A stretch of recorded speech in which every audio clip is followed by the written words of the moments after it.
Hello everyone, I'm Dante from Low Manor and welcome to another This Week in Anthem. Here I run through all the news, updates, interviews and community spotlights that you should be checking out each week. We're back to a slower pace of information now that Gamescom and PAX become distant memories. But the Ask Me Almost Anything About Anthem is still swinging thanks to Mark and other members of the team. If you do have any questions that you've not seen asked anywhere, you can just tweet at them and have a good chance of getting a reply. You can even ask in the comments below, and if it's been answered, I'll point you in the right direction. So what have we learned in the last week or so?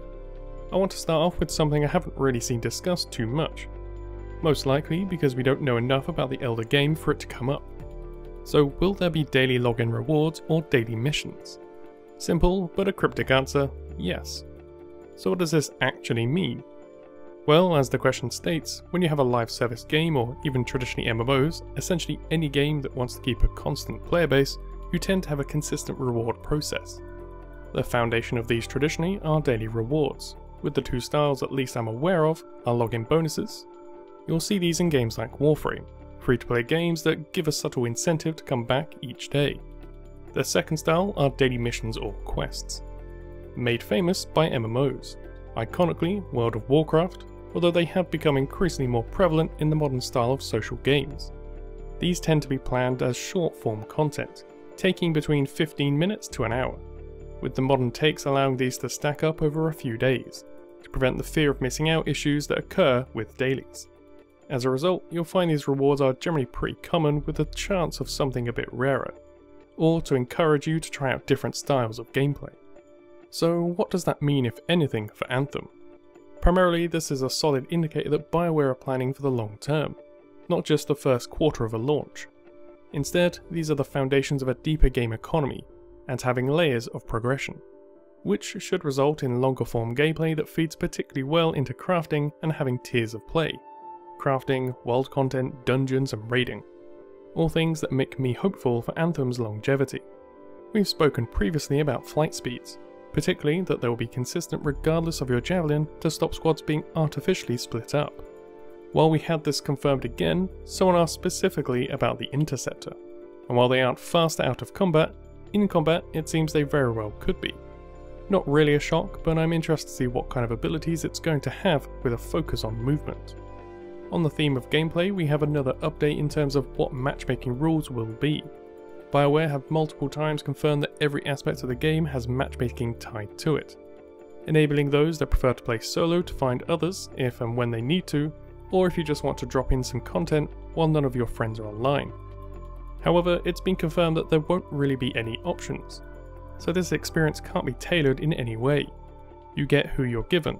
The matchmaking process will try and balance the teams, but you can't queue to say look for a Colossus or any other specific javelin. While I don't see this as too big of a deal, as I can see there are concerns with the community abusing the system in some unintended way or potentially isolating one javelin type for certain content, etc. However, where I think this might need some options is at least the mechanical preferences. The option to search for favourable ping over speed, or to party with others on voice chat or those without. Some quality of life details that players will find rewarding, not because they can stack 4 Colossus into a group to choose a mechanic in a fight, but so they can get more preferable experiences. I'm not sure exactly if this is much of an issue, just having matchmaking alone is a step up on Destiny's experience, but these kinds of options are just nice to have. Next up, abilities. Well, specifically ultimate abilities. It's been confirmed for some time that each javelin only has one ultimate ability, and up until now they've denied that others are in development because, well, they won't be options at launch. Now though, something very interesting was said. Rather than saying we're not planning these for launch, Mark said that ultimates are gear like anything else. So first off, even if it's just the 4 we can expect altered versions to drop. Would be a very nice top end item to see drop. But more importantly, then the door is open for additional ults.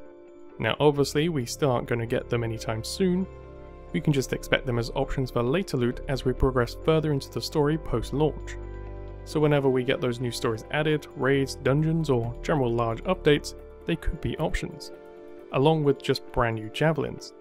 It's something a lot of us had hoped for and one day we may actually get, just not anytime soon. The last piece of AMA news I wanted to cover is, to me at least, the most impactful, and the most insightful when it comes to the Elder game and how that's all going to work. when the game launches, it's going to come with difficulties that progress along with your gear, along a normal, hard and veteran kind of lines, with the higher difficulties and scoreboards being part of the very end game, also known as the Elder Game. This is merely the tip of the iceberg, as it seems Bioware are taking a page directly out of the Diablo book, which has also been successfully implemented into World of Warcraft. Difficulty that doesn't just cap out, but rather keeps finding new heights. In Diablo, this takes the form of torment levels. You have regular levels that are designed for the initial leveling up process, but the true game doesn't start until you hit Torment 1.